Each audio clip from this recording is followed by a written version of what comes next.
Si se me escucha, por favor. Buenas tardes, se le escucha perfectamente, asambleísta Yandún, adelante. Muchas gracias, señor presidente. Frente a esta ley que estamos tratando,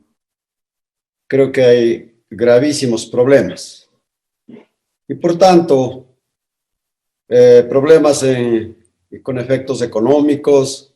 sociales, morales, estructurales y políticos que producen en la sociedad los actos de corrupción. Es indiscutible que todos los esfuerzos que se realicen para prevenir y erradicar las causas que los originan y facilitan,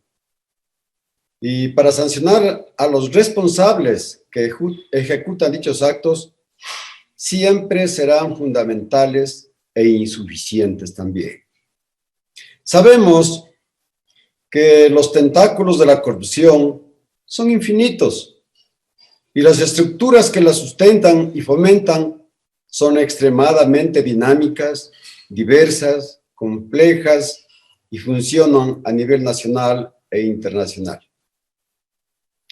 Frente a esta realidad, la normativa penal ecuatoriana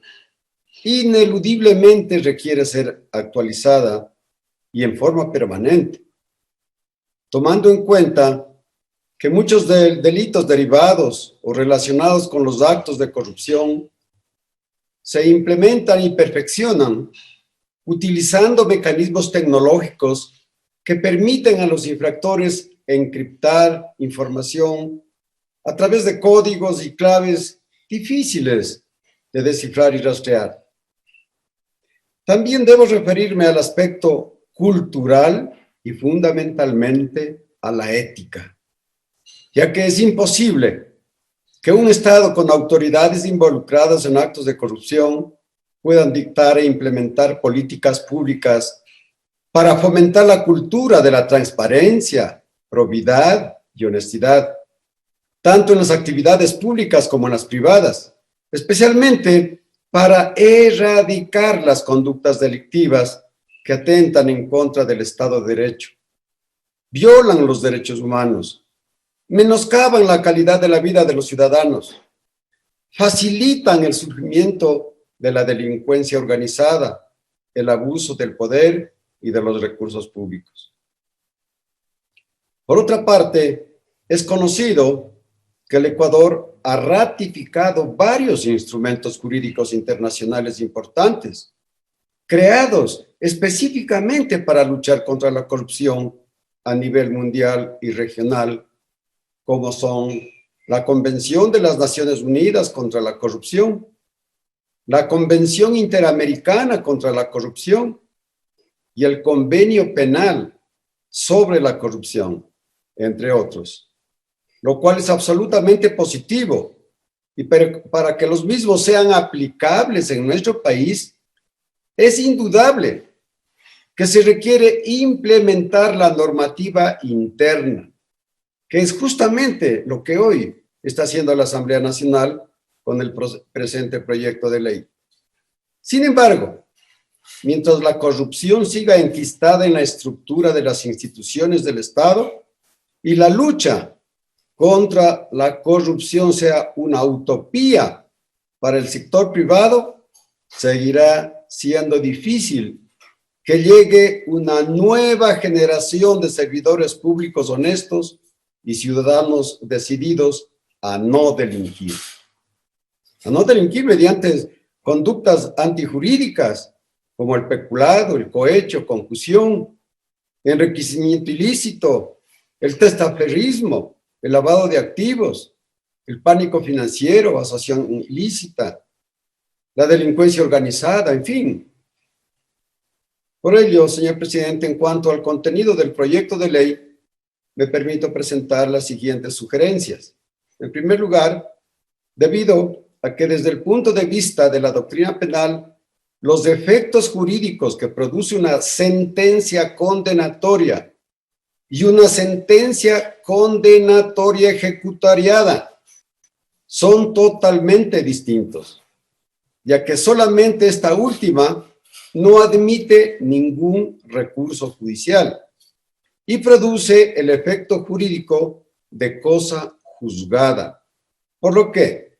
en el artículo 1 del proyecto de ley, con el que se sustituye el numeral 14 del artículo 60 del COIP, en la parte del texto que dice: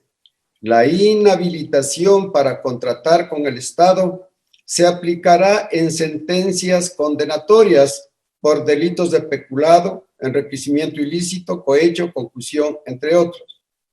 Por lo que me permito sugerir que luego de la frase sentencias condenatorias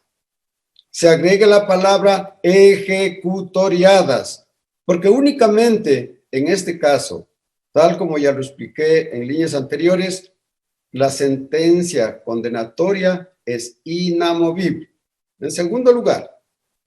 igualmente respecto al artículo 3 del proyecto de ley, con el que se sustituye al artículo 278 del COIP, que tipifica el delito de peculado, recomiendo que la comisión de manera taxativa señale los elementos que configuran la conducta típica, antijurídica,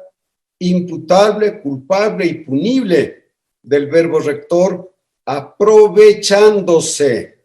de una declaratoria de emergencia que consta en el numeral 1 del artículo 278 del proyecto de ley, con la finalidad de que el juzgador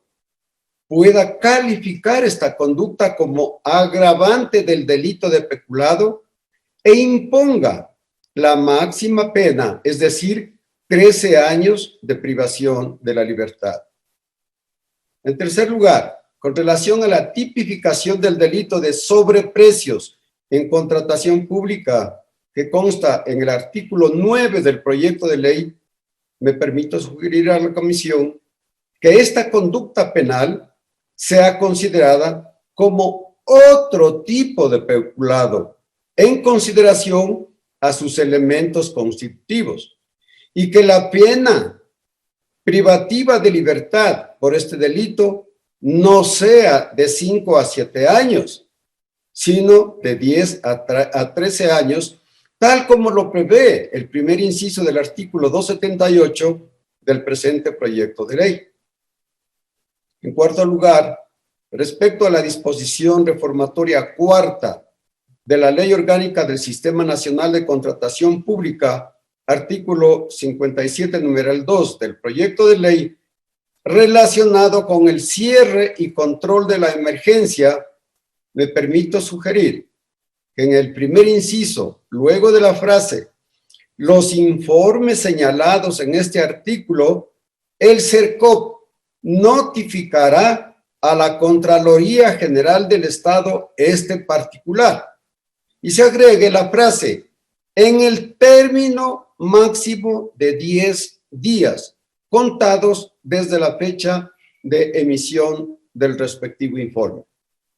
Finalmente, en consideración a que el numeral 2 del artículo 212 de la Constitución establece que a la Contraloría General del Estado le corresponde determinar responsabilidades administrativas y civiles culposas, recomiendo que en el Sistema Nacional de Contratación Pública del proyecto de ley se agregue que las responsabilidades administrativas y civiles que determina la Contraloría son culposas, tal como lo dispone la Constitución y los artículos 45 y 52 de la Ley Orgánica de la Contraloría General del Estado. Esta sugerencia, señor presidente, también me permitiré hacer llegar por escrito a la Comisión de Justicia. Gracias por haberme dado la palabra y un saludo a todos los señores asambleístas y quienes están escuchando. Muchas gracias, señor presidente. Hemos escuchado ahí al asambleísta René Yandún, legislador por la provincia de Carchi. Por supuesto, asambleísta Yandún. Gracias por su intervención. Tiene ahora el uso de la palabra el legislador Mauricio Proaño. El asambleísta René Yandún indicó que Ecuador ha trabajado en las reformas penales necesarias que buscan combatir la corrupción. Además, propuso modificar varias conductas penales. Ahora, en el